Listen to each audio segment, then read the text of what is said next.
Hey guys, Sarah here with you, and this video is how to sell your manga's image or how to make your manga or comic more popular. Whether you want to sell it or whether you want to make it famous. So let me tell you at first that making your manga popular doesn't happen over a course of a day or a night. It takes time. At least it takes 1 year to build up an audience that will connect to you and the product that you are providing them. In this case, the product will be your webcomic, your manga, your drawing, whatever you're doing. So it's going to take some time. The most important thing is that you see that your audience number is growing. You have more subscribers on the course of time. Now that, at the beginning you might not get as much subscribers as you get from a year from now, because I have seen this with my channel. At the beginning I used to have like a subscriber every 1 week, or maybe every 10 days you get 1 subscriber at the max. Now I could have like up to 3 subscribers in 1 day, and in the last 2 months, or probably last 6 weeks, I've got about 100 subscribers after kind of around that maybe like 4 or 6 weeks, I don't remember, but it have increased by about 100 to 112 subscribers, something like that. So you have to be patient through this process if you really want to make your work more popular, and you truly really want your work to be known. So this brings me to my next point, which is, do you want your work to be known or do you want to sell it? Because you can make your work popular, like what Seiga Web has done, and they're putting their manga on the internet for free, and it really is a good story. A lot of people know about it. They have about 1,000 subscribers who read their online free manga. Or do you want to do something like what Rona have done, which is selling your manga's image? What Rona has done is absolutely genius. Is that they made their product very interesting, and so people are kind of interested to see what the manga will look like in the end. Here's a question that a lot of people would ask: did what Rona have done is like what Mark Curly has done? In some sort of sense, yes, because they both used social media, which is YouTube, Facebook, Twitter. Social media is the media that allows you to kind of post something and somebody else can comment on it and you can comment back. And so there is two-way of connection between you, which is the one who made the message and the receiver, the one that you sent the message to. So there is a connection between you and the receiver of this message. So that's the social media. They have used it to connect with their fans and to make their product more popular. But Mark Curly has already worked in comic books, and he already kind of had like jobs where he worked with publishing houses before, and so for him to get a publishing deal was not as hard as the Rona Project, who have never worked in a publishing house before. They won contests, but that doesn't mean that they are professionals, and it will be easy for them to get a publishing deal, because it's so hard.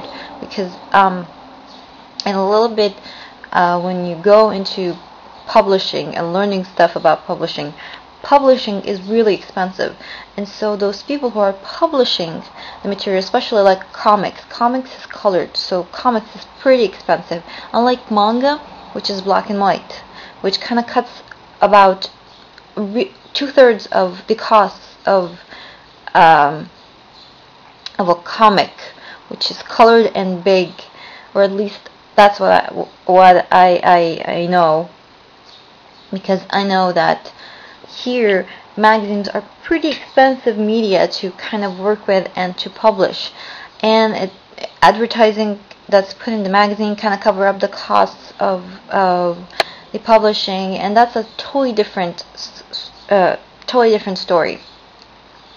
So Mark Crowley, yes, he have done similar stuff to make his product more popular, like Rona would, and Rona and Mark, they're aiming to make your product popular. So yes, they went through that direction, but as far as their publishing, Rona has a different direction from Mark Crowley. So just to make that clear. Again, I will talk in details more in future videos about publishing and self-publishing, because those are two different matters when you're publishing with a publishing house and when you're publishing with or self-publishing. So you have to first, you're starting an account, alright, and you're putting your work on it.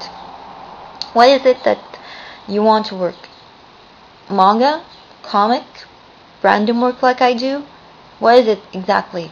Because there's some people out there who just, I want to work in a place where I can draw, but I don't know what. I can come up with a story because I'm not good at stories, so I'm looking for somebody who can hire me to work with comics or something like that. And so they start drawing on speed arts, and they show it to people and trying to make themselves more popular. So that could be another direction for the people who draw. Not everybody who draws on YouTube is capable of making a story. They're good at drawing, but they're not capable. There's a lot of people like that. It's rarely to see a person working, drawing and writing by himself. It's tough to handle both jobs at the same time. So there could be lots of directions where you want from what you really want to do. So I need you to kind of figure out and ask this question to yourself. What do I want with my channel? Do I want to make a manga? Do I want to work in some sort of area and I'm trying to make myself popular so I can, when I go to that area and I show them my channel, look here, this is my subscribers, and they see me and they see my work, and here are the comments and so on. Yes, I know it's a little bit confusing, but when you set out your objective, it'll be much easier. And probably I will explain later about the objective, and because at this point there's a lot of people who are kind of confused on what they want to do really. Yes, I want to draw. No, maybe I'll draw more fan art. Maybe no, I don't want to work in manga. Maybe I want to draw more. So what is it that you really want to do? So think about it, and I won't say it'll be your absolute answer, but at least keep a clear idea on what you're doing in your future path. And in the next video, I will talk more about how to build up a channel that will be that will suit your objective. That's why I'm asking you to think about what you really want to do.